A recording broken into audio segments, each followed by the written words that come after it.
Mes chers compatriotes, demain 4 avril 2017, notre pays célèbre le 57e anniversaire de son accession à la souveraineté internationale. Cette fête nous rassemble parce qu'elle exalte notre liberté retrouvée et met à l'honneur nos vaillantes forces de défense et de sécurité et notre jeunesse dynamique qui porte nos espoirs pour le futur. À tous et à toutes, chers compatriotes d'ici et de la diaspora, j'adresse mes chaleureuses félicitations. Au nom de la nation, je salue avec respect nos anciens combattants.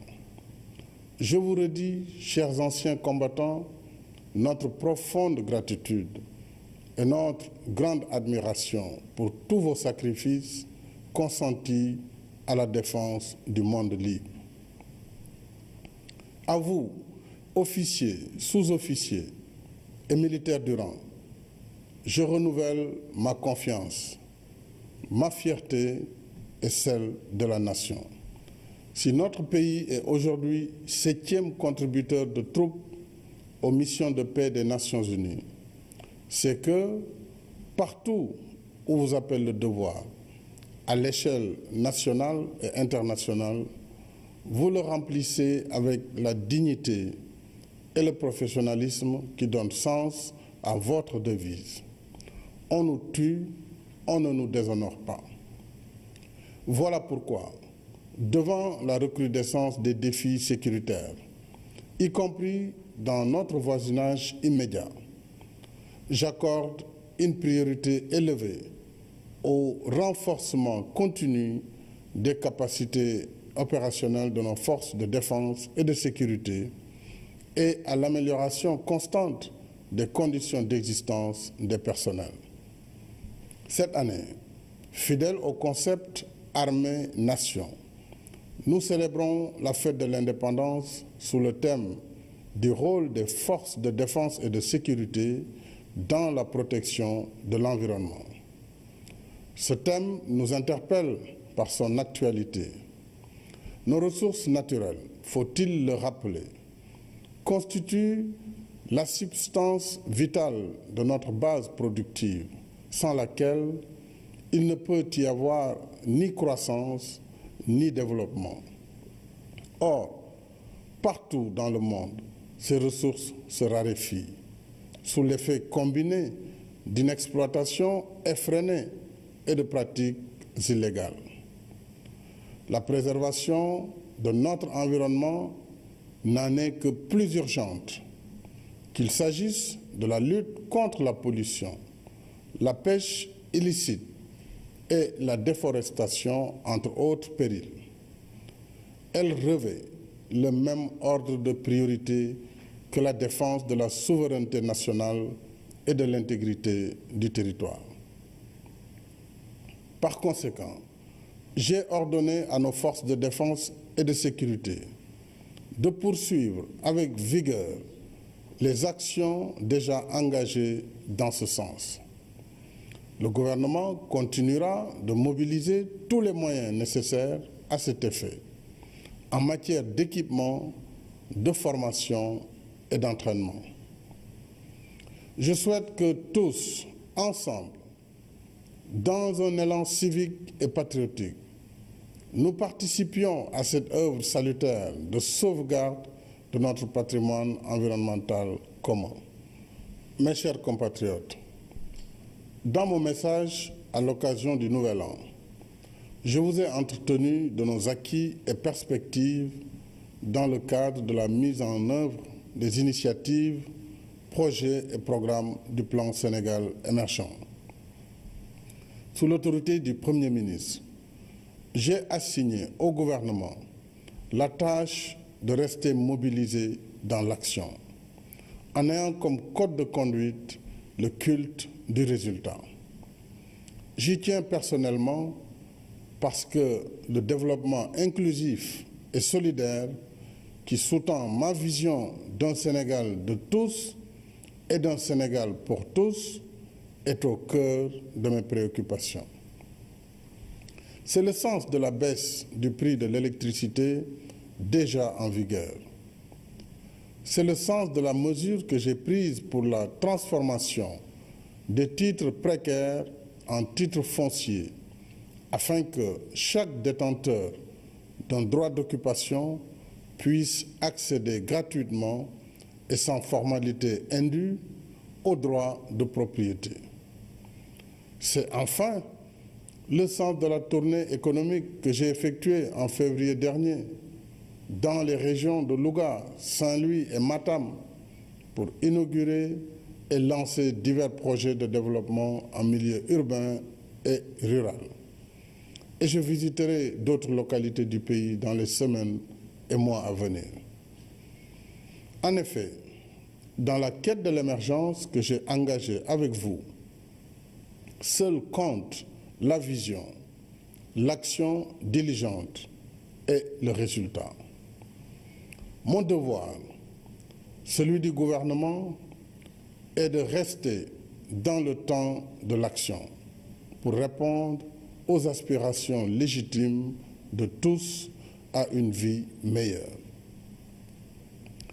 Il nous faut continuer à apporter de l'eau au Sénégal qui a soif, éclairer le Sénégal qui vit dans l'obscurité, désenclaver nos terroirs isolés du reste du pays, rendre l'éducation et la formation ainsi que la santé accessibles à tous, dans nos villes et dans nos campagnes, et libérer nos mères, nos sœurs et nos filles des corvées domestiques épuisantes que la machine devrait faire à leur place. Dans le même esprit de développement solidaire et inclusif, j'ai demandé au gouvernement d'étudier les conditions de rémunération des chefs de village qui, en tant que relais indispensable de l'administration, exercent une mission de service public, souvent à leur propre charge. Voilà, mes chers compatriotes, les préoccupations qui continueront de retenir mon attention et de mobiliser mes efforts. Parce que c'est leur solution qui conditionne le progrès et le bien-être de notre pays. Et voilà pourquoi je poursuivrai sans relâche la politique de bonne gouvernance à tous les échelons de l'État et de ses démembrements.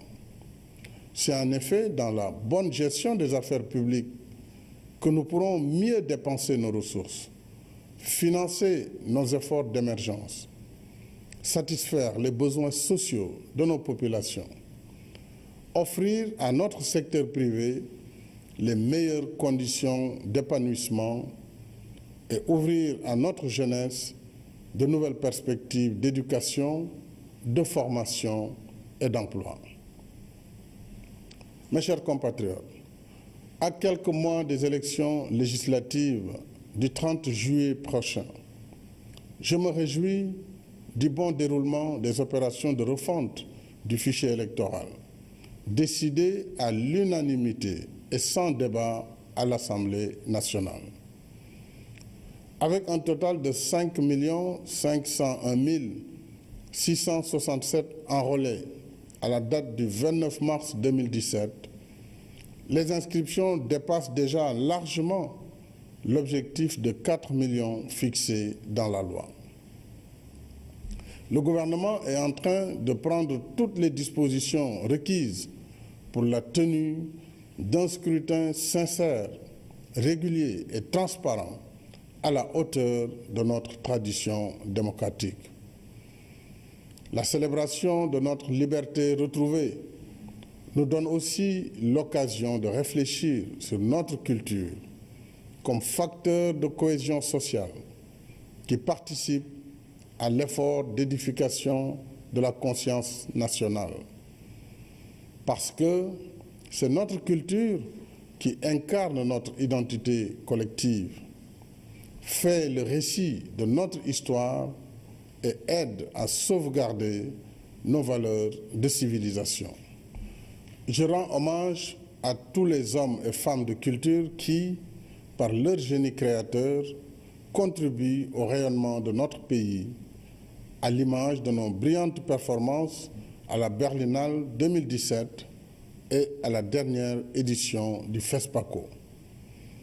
En soutien à notre patrimoine culturel, le gouvernement a consenti d'importants efforts avec la réhabilitation d'édifices religieux et lieux de mémoire, la création de la Sénégalaise du droit d'auteur et des droits voisins, la contribution à la mise en place de la mutuelle nationale de santé des acteurs culturels au titre de la couverture maladie universelle, le doublement du budget de la Biennale de l'art africain contemporain porté désormais à 500 millions de francs CFA, la rénovation de l'ancien palais de justice et sa transformation en palais des arts et le lancement prochain des chantiers de l'École nationale des arts et métiers de la culture et de la Bibliothèque nationale.